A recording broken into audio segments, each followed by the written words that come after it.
Hello everyone, my name is Dale from Inception Gaming, and this is a tutorial guide, or how-to guide if you will, on how to make a custom map on Timberborn. Now I'm going to try to split this down into 6 different sections. The first video is going to be based on the basic shaping of the terrain and the map as you play. Then you've got the water depth, rivers and lakes and things like that in the second video. Then the third video is probably going to be terrain height and smoothing so that we can get a nice rolling hill shape or a nice valley. Then we've got the water flow and water balancing between bad water and good water in the fourth video. We'll go ahead and cover foliage and making sure that the foliage that you put on the map is actually balanced for a good gameplay experience. And then the final video is probably going to go ahead and be starting location and other resources as well. So to start off, guys, I'm just going to go over some basic shaping details on how to get a nice shape for your map. Now, anyone that wants to follow along and actually create this themselves so that they get the understanding that I have as well, go ahead and do that. This map is an 80 by 50 map. So to start off with, guys, we're going to need to know exactly where we're going to be putting our starting location. So basically, where is our district center going to be when every player downloads the map and starts the game fresh out of the bag? Now, the easiest way to actually go ahead and do that is to pick a random place in the map and just build around it. So if you want to do that, then you can. If you want to design a landscape and then put the starting location in, then you can do that as well. But just make sure that the player has a relatively alright amount of access to free land, because they're going to need to get a decent amount of buildings in right at the start of the game. So if you don't make that possible, they're going to find it very difficult to play your map, meaning they're going to find it very difficult to continue playing your map, which is more likely to result in the likes of a bad review or comments going, I can't do this, I can't do that, etc. So I always like to go ahead. The first thing I like to do is make sure that the map is actually at a height of 5, and that is for making sure that any water that you put in the map can have a nice amount of depth to it, and that's what I always like to do. So if we were to go ahead and create a riverbed now, if we go ahead and just make it round and say 3, and let's say that our river is going to, whoops, wrong way. Let's say our river is going to come down into this. It's going to flow all the way across, and it's going to cut across the map like so. Our water source will be over here, and our exit will be over here, for example. We can actually go ahead and put that in so that I can show you that. So let's say that we've got our river coming in just here. If we go ahead and hit play, the water is obviously going to start flowing, and the greenery will slowly spread out across as well. So if we just speed that up and get the water all the way across the map, that is the sort of shape that we're working with, okay? Now, the way that you can make this a little bit more interesting is if obviously a player was to just dam off this here, the whole map would flood and it would just be a mess. Now, the other way that you can do a little bit more interesting things here is by coming over to terrain height, which is relative. Just holding the control, it's going to suck 1 block out of the land as we're going down.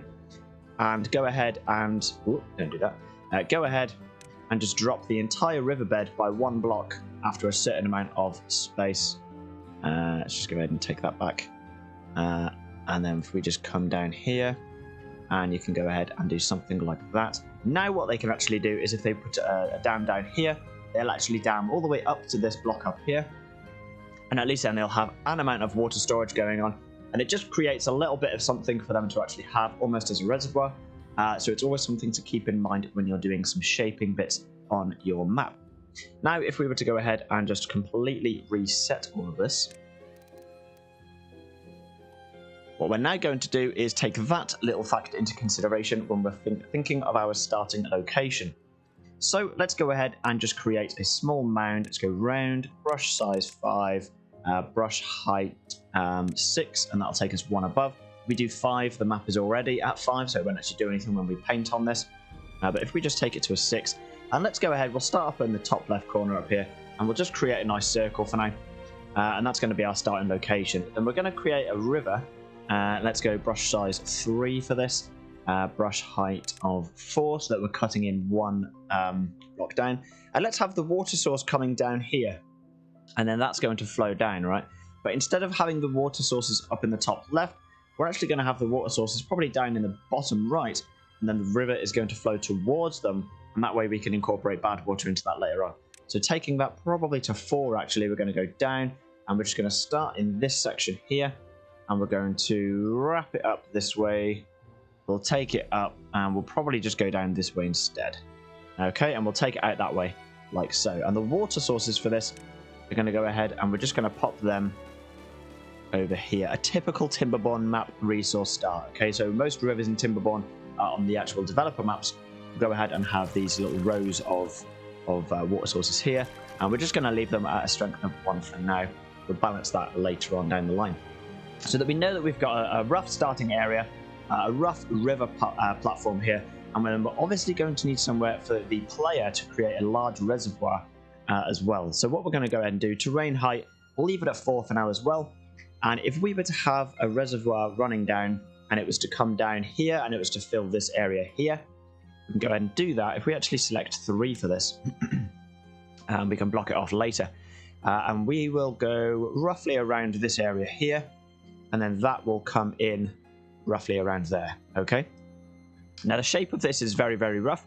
What we're going to very quickly go ahead and do though, so that we know exactly where we're having things, I'm just going to put brush size of 1 here, as we're just going to do this little thing here, and we'll go ahead and block that off with them, and that way the player knows, oh hang on a minute, I can use that later on for a reservoir or whatever else they want to do. And that is literally going to be a basic shape. So what we've actually created is 3 fundamental things for any map in Timberborn, which is basically going to be a starting area, which is going to be up here, and the height of that may vary. That will be covered in the next video, I imagine. And then we've got the water depth going on around here with a nice basic water reservoir entrance, and then this area here. In fact, I'm probably going to go ahead and we'll just pull that out around there a little bit more, just like so, and then we'll just go ahead and smoothen that down so that it's coming into a nice curve there. And then we'll just go ahead and do that. And I will change all the shapes of the terrain later. The river is probably at a good shape right now. Most rivers are fine as long as they're following a relatively simple curve. Will look absolutely fine.